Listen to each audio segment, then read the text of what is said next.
الالوان دي وهي حامل للموبايل ومقلمه في نفس الوقت، تتحط على المكتب. ديكور حلو جدا وجميل وسهل. يلا اللي لسه ما اشتركش في القناه يلا يشترك، ودلوقتي يعمل لايك. اول حاجه بجيب قطعه كرتون زي ما انتم شايفين كده، زي ما انت عايزه، العرض او طول زي ما انت عايزه. انا عاملاها بالعرض ده كده، يعني حوالي 20 سنتي، في طول حوالي يعني 30 سنتي او حاجه او اقل شويه. بحيث ان انا احطها على المكتب برضو تبقى شكلها حلو، تحط فيها الموبايل.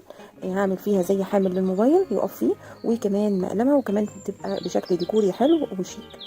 بجيب الفوم الجليتر بالشكل ده، وبلزقه على الوش بتاع الكرتونه. جبت فوم باللون ده كده او اي لون بقى طبعا عندك. بعد كده قمت لازقاه وقمت شايله الزيادات بقى عندي بالمنظر ده. جبت قطعه تانية زي ما انتم شايفين اهي، حوالي عرضها 5 سنتي، في طول نفس اللي انا عملتها الاولانيه، نفس الطول بتاعها. هنشوف دلوقتي هنعمل بيها ايه. اول حاجه انا بغلفها برضو بالفوم كده، يعني حطيتها بالشكل ده لزقتها.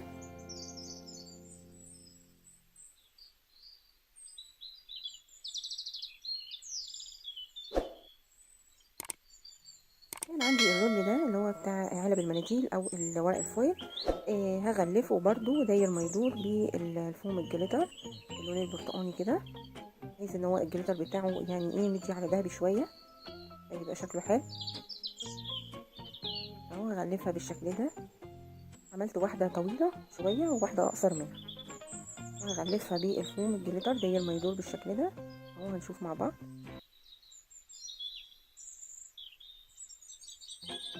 اهو غلفتهم. جبت الاستراس الذهبي كده، وبرضه هاخد على نفس المقاس بتاع الرول، وهبدأ ان انا اغلفها برضو بالاستراس الدهن. جبت بس قطعة من فوق من الفوم اللي تحت اهو بالشكل ده. انا ما غلفتهاش كلها، حبيت ان انا اسيب ايه لون بس كده من فوق. ده بعد كده هثبتهم على قطعة الكرتون اللي انا عملتها قبل كده. جبت بقى شوية مشابك فكيتهم من بعضهم اهو. وهنشوف دلوقتي هنعمل الحامل بتاع الموبايل نفسه ازاي. جبت اهو كل مشبك والتاني طبعا بعد ما فكيتهم واحدة واحدة، وهبدا ان انا اعمل الاول الظهر بتاع الحامل. هي بتبقى زي ايه، يعني زي كنبه كده، بس مجوفه من جوه، بحيث ان انا احط فيها الموبايل وهو واقف كده اهو. احطهم جنب بعض كده. طبعا هو الشمع هيلزق معايا الخشب ده كويس جدا يا جماعه. خلاص انا كده خلصت العرض اللي انا عايزاه. طبعا هعمله اعرض من حجم الموبايل طبعا بشويه. وبعد كده شايفين انا جبت الخشبه بتاعه المشبك وحطيتها كده زي ما يكون قفلت بيها يعني ايه الجنبين، طبعا علشان اسند من ورا بحيث ان هي تقف يعني. احط طبعا مشبك من ورا من الخلف علشان يسند معايا على الارض لما يتحط. بعد كده هعمل بقى من الناحيه التانية. حطيت 3 مشابك زي ما انتم شايفين كده، 3 كده جنب بعض.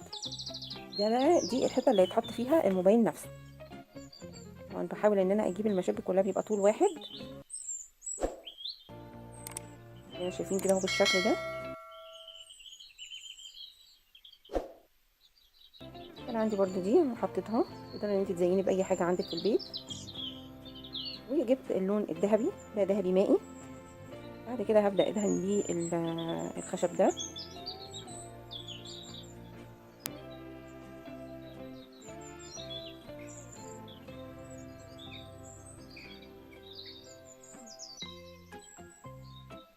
فكرة بعد ما خلصت طبعا حلوة جدا وهي عملية وسهلة وبسيطة، تقدري تنفذيها من اي حاجة عندك في البيت.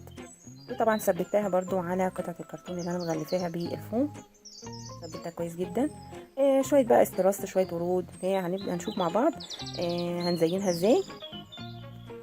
اتمنى الاشتراك في القناة ويعمل لايك للفيديو.